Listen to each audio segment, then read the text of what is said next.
গুৰু দেৱদামোদৰৰ ধৰ্মত বেদাদি শাস্ত্ৰৰ খণ্ড 18 সদয় ৰাইজক প্ৰণিপাত জনাই গুৰু দেৱদামোদৰৰ শ্ৰীচৰণত মস্তক থৈ শ্ৰদ্ধা নিবেদি তেওঁৰ গুণনাম যখেৰে আৰম্ভ কৰিছোঁ। বৈকুণ্ঠৰ গুৰু মৰ্তলৈ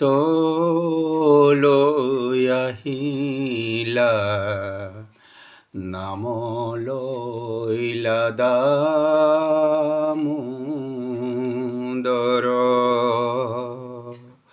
বৈকুণ্ঠৰ গুৰু মৰ্তলৈ আহিলা, নাম লৈলা দামোদৰ। সদানন্দ গৃহে জনম ধৰিলা, সুশীলাৰ আজ্ঞাপৰ। গুণ নাম যশ জগতে ৰাখিলা, মলমচি বাকলিৰ। কৈলাসৰ পৰা শিৱক পঠালা, বিষ্ণুক কৰা প্ৰচাৰ। হৰি নাম ধৰা, বিষ্ণু পূজা কৰা, ধৰ্ম নেৰা বেদৰ। জগত ঈশ্বৰে সংস্কাৰ সাধিলা, কৰে ম্লেচ্ছক উদ্ধাৰ। বৈকুণ্ঠৰ গুৰু মৰ্তলৈ আহিলা, নাম লৈলা দামোদৰ। গচ্ছত তিষ্ঠত বাপি জাগ্ৰত শপত নয়েত, সৰ্বসত্ৰ হিতাৰ্থয়া পচৰিব বিচেষ্টিতম। শ্ৰী গৰুড় পুৰাণৰ পঞ্চাদশাধিক শততম অধ্যায়ৰ ত্ৰিসংখ্যাৰ উক্ত শ্লোকৰ মাজেৰে কোৱা হৈছে যে, নিজৰ অৱস্থিতি থকা সময়ত, ভ্ৰমণ গমন কালত, জাগ্ৰত অৱস্থাত আৰু স্বপ্নত সদায় সকলো প্ৰাণীৰ হিত কৰিবলৈ যত্ন কৰিব। পশু সদৃশে কেৱল স্বাৰ্থসিদ্ধিৰ অভিপ্ৰায়েৰে কাৰ্য নকৰিব। এই আদৰ্শ গুৰু দামোদৰে সত্ৰ প্ৰতিষ্ঠা কৰি ধৰ্ম শিক্ষা সমাজ সংগঠন আদিৰ ব্যৱস্থা কৰি প্ৰত্যয় নিয়াইছিল। দিনটোৰ 12 প্ৰসংগৰ তাল খোল শংখধ্বনি সুৰ লয়েৰে মানুহৰ মন প্ৰাণত আধ্যাত্মিক ভাৱৰ সঞ্চাৰ ঘটাইছিল। এনেবোৰ শব্দ সুৰৰ ধ্বনিৰে বায়ু প্ৰবাহও বিশুদ্ধ শীতল কৰি তুলিছিল। গুৰু দেৱদামোদৰৰ আদৰ্শেৰে নীতি জ্ঞান সদাচাৰেৰে আপ্লুত বৈকুণ্ঠনাথ ভট্টাচাৰ্য দেৱে অৰ্থাৎ ভট্টদেৱে গুৰুৰ বিচাৰত পাটবাসী সত্ৰৰ অধিকাৰ হৈ জীৱনৰ প্ৰতিটো দিনৰ প্ৰতিটো ক্ষণ কেনেকৈ কাৰ্যসক্ষমতাৰে ঈশ্বৰ ভক্তিৰে জনগণৰ সেৱা কৰিছিল সেয়া জানো আহক।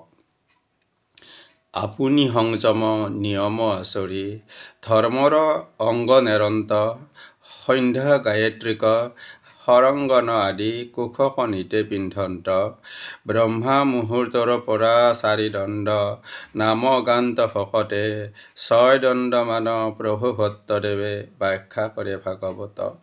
2 দণ্ড মান পয়াৰ পৰন্ত, তিলেক নাম গান্ত, নতু আৰু নাচ অনন্তৰে প্ৰভু বাচক উঠিয়া যান্ত, গাৱে তৈল দিয়া স্নানক কৰিয়া বসন্ত হৰি পূজাক, পূজা অনন্তৰে 18 অধ্যায় কৰন্ত পাঠ গীতাক, ধৰ্ম সমৰ্পিয়া ভজন কৰিয়া কিঞ্চিত নিদ্ৰা কৰন্ত, নিদ্ৰা অৱসানে উঠি ছাত্ৰশালা গয়া ছাত্ৰ পঢ়াৱন্ত।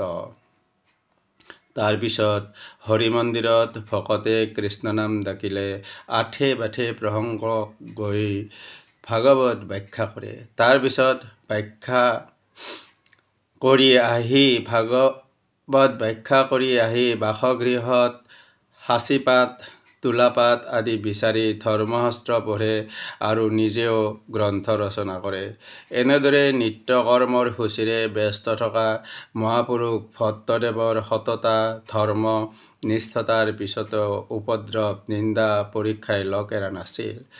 দামোদৰ পাটোৱাৰী নামে এক দত্ত ভকতক উপদ্ৰৱ সহায় কৰিতে দেখিয়া প্ৰভুৰ কোঠ জন্মিলা কিঞ্চিতে পাতবাসী এৰিবাক প্ৰভু মন কল্যা ব্যাসকুচিত সত্ৰপাতি বেক স্থিৰ কল্যা পবিত্ৰ চিন্তা চৰ্চা গণশুদ্ধি কৰা বাসনাৰে বিশুদ্ধ পৰিৱেশত দুষ্ট লোকৰ হিংসতাই বহুতো অশান্তিৰ সৃষ্টি কৰে।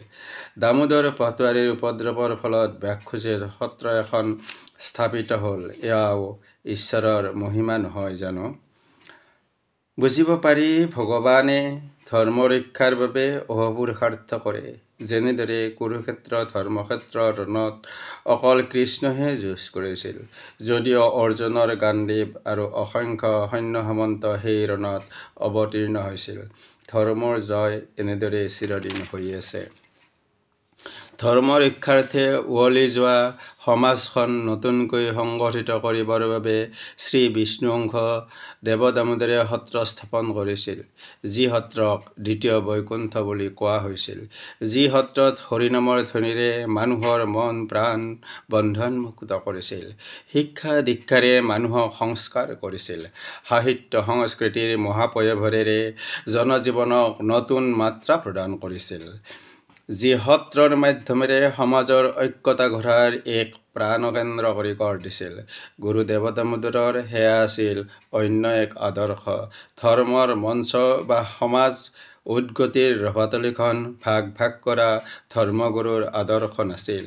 অসমীয়া জাতিটোক এক কৰাৰ বাবে গুৰুসকলে যি প্ৰয়াস কৰিছিল, সেয়া মহাবাহু ব্ৰহ্মপুত্ৰৰ দৰে বৈ থাকি মলিনতা ধুই নি আমাৰ মন মস্তিষ্ক হৃদয় সুনীল আকাশৰ সদৃশ কৰাৰ বাবে ধৰ্ম প্ৰচাৰ কৰিছিল।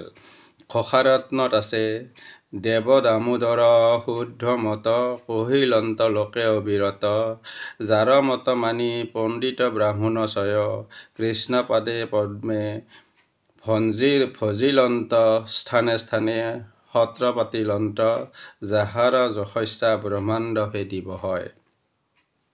সত্ৰ নামঘৰ মণিকূট আৰু দৌল মন্দিৰৰ পূজা নাম প্ৰসংগ ওজাপালি থিয় নাম আদিৰ চৰ্চা আৰু ইয়াৰ উদ্গতিৰ জৰিয়তে নৃত্য গীত নটুৱাৰ নাচ ভাওনা সবাহৰ প্ৰচলনেৰে গুৰু দামোদৰে ধৰ্মীয় আৰু নীতি আদৰ্শৰে সাহিত্য সংস্কৃতিৰ পাতনি মেলি যি উত্তৰণ ঘটাইছিল, সেয়া পূৰ্ণমাত্ৰাই প্ৰচলিত হৈ উন্নতিৰ পথেৰে অগ্ৰসৰ হৈ আছেনে নাই, সেয়া দামোদৰী সত্ৰৰ বিষয়ববীয়াই জানিব। কিন্তু পঢ়িব পোৱা মতে গুৰুদেৱ দামোদৰৰ জীৱদ্দশাত আৰু ভট্টদেৱ আদি সত্ৰাধিকাৰৰ পাণ্ডিত্যৰ যি চানেকিৰে বৈদিক সনাতন ভাগৱতী বৈষ্ণৱ ধৰ্মক পোন কৰি জগতত যশকীৰ্তি বহাইছিল, সেয়া কৰবাত নহয় কৰবাত যেন কিবা প্ৰকাৰে থমকি থমকি আগবাঢ়িছে। যাৰ ফলত গুৰুদেৱ দামোদৰৰ পন্থী বহু সাধাৰণ লোক তথা পণ্ডিত মহলৰো কিছু অংশ লোকে দ্বিধাগ্ৰস্ত সন্দিহান। দামোদৰী পন্থাৰ লোক অজনা অৱস্থাত প্ৰচাৰৰ অভাৱত আন ধৰ্মত মনোনিৱেশ কৰিছে। মহাপুৰুষ শ্ৰী শ্ৰী দেৱ দামোদৰ সত্ৰ প্ৰতিষ্ঠাৰ এক লক্ষ্য আছিল, সেয়া হ'ল জনগণ আৰু জনসমষ্টিক শুদ্ধ সদাচাৰ আৰু একতাৰ দোলেৰে সংস্কৃত সম্পন্ন কৰা। সেয়েহে দামোদৰীয় সত্ৰ সৎসংগী সচন আদিৰ কৃতিত্ব আৰু কুশল বাৰ্তা প্ৰচাৰ মাধ্যমত শুনিব মন যায়। সত্ৰৰ মজিয়াত সংস্কৃত লোকে আদি কৰি দামোদৰীয় নাম যশ ধৰ্মীয় সাহিত্য সংস্কাৰ ৰীতি নীতি সত্ৰ সমাজৰ স্থিতিৰে গুৰুদেৱ দামোদৰক বিশ্বৰ দৰবাৰত সমুপস্থিত কৰাৰ প্ৰয়াস কৰিলে শ্ৰী বিষ্ণুংশ আবিৰ্ভাৱৰ আধ্যাত্মিকতাক প্ৰসাৰ ঘটোৱা নহ'বনে? ভট্টদেৱৰ নামকেই লওকচোন। তেওঁৰ মহিমা গুৰুত্ব সাহিত্য বিশ্বৰ বুকুত ইতিপূৰ্বৰ পৰাই থকা আসনখন মাৰ্জন কৰিব লগা হৈছে। মাৰ্জন কৰিলে অসমীয়া সাহিত্যৰ স্থান নতুন মাত্ৰাৰে জিলিকি উঠিব। গ্ৰন্থ প্ৰকাশে দামোদৰীয় গ্ৰন্থ প্ৰকাশ কৰিব ইচ্ছা নকৰে, কাৰণ বিক্ৰী নহয়। ইয়াৰ আভ্যন্তৰত কিমান কাৰণ পোত খাই আছে সেইবোৰ নিশ্চয় বুজাসকলে বুজিছে। শ্ৰী শ্ৰী হৰিদেৱ, শ্ৰীমন্ত শংকৰদেৱ আৰু শ্ৰী শ্ৰী দামোদৰদেৱৰ চৰিত পুথিবোৰ উদ্ভাৱক গুৰু তিনিজনৰ কাৰ্যকৰী ভাৱে এক ঐক্যতাৰ এজনে আনজনক প্ৰশংসা কৰাৰ মানসিকতা এৰিঙিয়াই আছে। তেওঁলোক তিনিজনা গুৰুৰ ধৰ্মৰ বাণী, নাম প্ৰসংগ আৰু পূজা প্ৰকৰণে শুদ্ধ সংস্কাৰিত এক অসমীয়া জাতি গঢ়াৰ সপোন স্পষ্টকৈ দেখা যায়। গুৰুলীলাত আছে, শুনিয়েক বংশী তুমি বচন আমাৰ, দামোদৰ পূজ্য জানা সমস্ত লোকৰ। পৰম ঈশ্বৰ জানিবাহা দামোদৰ, জানিবাহা লোকে বোলে গোমস্তা শংকৰ। আকৌ পোৱা যায়, এহিমতে দামোদৰ বসিয়া আচন্ত, শংকৰৰ সহিতে কৃষ্ণ কথা আলোচনা কৰন্ত। ৰাম ৰাম দেৱে যে মাধৱ নাৰায়ণ, পৰম আনন্দে থকা আৰা তিনিজন। শংকৰদেৱে দামোদৰদেৱৰ গুণ বখানি কয়, শংকৰ বদতি বাক্য শুনা অনুপম, শালগ্ৰামে পূজা কৰে দামোদৰ নাম। মাধৱে শুনিলা যত শংকৰ মুখত, পৰম বিস্ময়ে আতি ধৰি হৃদয়ত। বৰ্তমান সময়ত প্ৰবাহিত যিসকল গুৰু প্ৰেমীয়ে গুৰু দেৱ দামোদৰক আৰু ভট্টদেৱক স্মৰণ তাৰণ কৰিব অগ্ৰগামী, তেওঁলোক সন্মাৰ্গী। গুৰু দেৱ দামোদৰৰ ধৰ্মত বেদাদি শাস্ত্ৰ খণ্ড 18 সমাপ্ত। কোনোবা সদয় ব্যক্তিয়ে যদি মই প্ৰথমতে গোৱা গীতৰ দৰে গীতটো যদি কোনোবাই ৰেকৰ্ডিং কৰিব বিচাৰে, তেতিয়াহ'লে মই খুব আনন্দ পাম। ধন্যবাদ।